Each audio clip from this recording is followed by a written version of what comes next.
Irailaren amaieran jakin genuen lizitazio bate atera zuela udalak eta pizkate bitxia, pizkate igarria iruditu zitzaigun.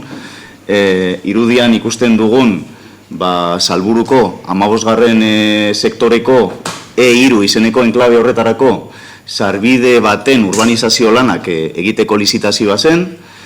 Gutxi gora bera 100.000 euroko lizitazio bat zen, beza barne. Eta, atentzioa deitu zigun, sarbide horrek paso emango dio partzela pribatu bati, nahiko partzela ezaguna hirian, hor egon dira gora berak, ez da, garai batean merkataritza zentro bat egingo zen, orain egingo da ekipamendo universitario bat, eta, deigarria iruditu zitzaigun, zeren, uste genuen urbanizazio obrak aspaldi bukatuta zeudela, ez da, sektore horretan. Nahiko bitxia iruditu zaigu, batetik data, urbanizazio obrak bukatu eta 9 urte ondoren urbanizazio egin gabeko urbanizazio zati bat lizitazio ateratzera, hori batetik data nahiko bitxia iruditu zaigu, eta bestetik baita iruditu zaigu bitxia nork ateratzen duen, ez da? Nork ordainduko duen, nork sustatzen duen interbentzio hau, da Gasteizko udala. Iruditu zaigu nahiko bitxia, esan behar da, hau da partzela horren edo enklabe horren hobeto esan da gaur egungo egoera, eta ikusten da goiko partean nola sarbide bat ja eginda dagoen, ez da? Hori urbanizatu zen bere garaian, urbanizatu behar zenean. Baina orain lizitatu dena da mendebaldeko sarbide bat, oso antzekoa tamainan, baina mendebaldeko zonaldean kokatua. Hauek dira ortu argazki batzuk erakusten dutenak, 2001an oraindik urbanizazio lanak egin gabe zeudenean, edo justo horre hasi gabe, eta 2004an ja ikusten da goiko sarbidea eginda dagoela, urbanizatuta zegoela, ez da? Ez dugu oso ondo ulertzen, zergatik hau esen urbanizatu bere garaian. 2004an urbanizazio obrak egin zirenean. Idatziz, galdetu diogu, Artolazabal zinegotziari, bere zaila da lizitazio hau batera duena, zergatik esen hau urbanizatu bere garaian, alegia 2004an, eta erantzuna hau izan da, ez dakiela. Ez dagoela konstantziarik, zergatik hau esen urbanizatu.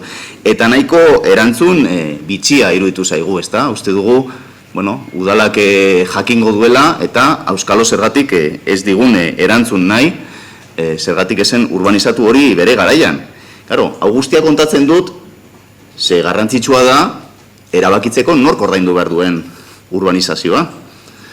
Hau da, oraintxe bertan, udalak lizitatu duen proiektua, lehen aipatu dut, 100.000 euro direla obra, baina esan behar da, proiektua ere udalak egin duela. Eta esan behar da baita ere, obra zuzendaritza, imaginatzen dugu, udalak ere eramango duela. Eta beraz, kalkulatu daitekela, beste 20.000 euro gutxienez, inbertitu direla hor. Beraz, hitz egiten ari gara, 120.000 eurori buruz, guk zalantza handiak dauzkagula, udalak berak ordaindu behar ote dituen. Eta orain azalduko du zergatik. Ze bere garaian, 15. sektoreko urbanizazioa, Salburua eta Zabalganako sektore guztietako urbanizazioa bezala, ez zuen udalak ordaindu. 21 zabalguneak, bai aurreratu zuen urbanizazio obrak, urbanizazio obra horien ordainketa aurreratu zuen, baina gero kobratu zuen jabeetatik. Kasu honetan, bai Salburua eta bai Zabalgana egiterakoan, kudeatzeko orduan, desjabetze sistema erabili zen, espropiazio sistema erabili zen, baina hor jabeek aukeratu zezaketen desjabetuak izatea, edo desjabetzatik irtetzea eta parte hartzea kudeaketan, bai. Eta kasu honetan ere, Salburuako edozein sektoretan bezala, Zabalganako edozein sektoretan bezala, 15. sektorean berdin-berdina gertatu zen. Hor bazeuden jabe batzuk, eta hau da, partzelarioa, 15. sektore horren partzelarioa erakusten duena, zer nolako partzelak zeuden urbanizatu baino lehen, hor bazeuden jabe batzuk eskatu zutenak bere garaian desjabetze horretatik aske gelditzea. Eta beraz parte hartzea kudeaketan. Eta horrek esan nahi du, urbanizazio obretan ere beraien zatia aportatu zutela ordaintzeko. Eta, hain zuzen ere, ez gaude hitz egiten 5 edo 10 partzelari buruz, hitz egiten ari gara 163 partzelari buruz, zeinetan jabeek eskatu zuten espropiaziotik kanpo egotea. Kaso batzutan jabe txikiak dira, eta beste batzutan dira, eraikitzaile, ertain eta handiak, Gasteizen oso ezagunak direnak, hor ikusten direnak irudian.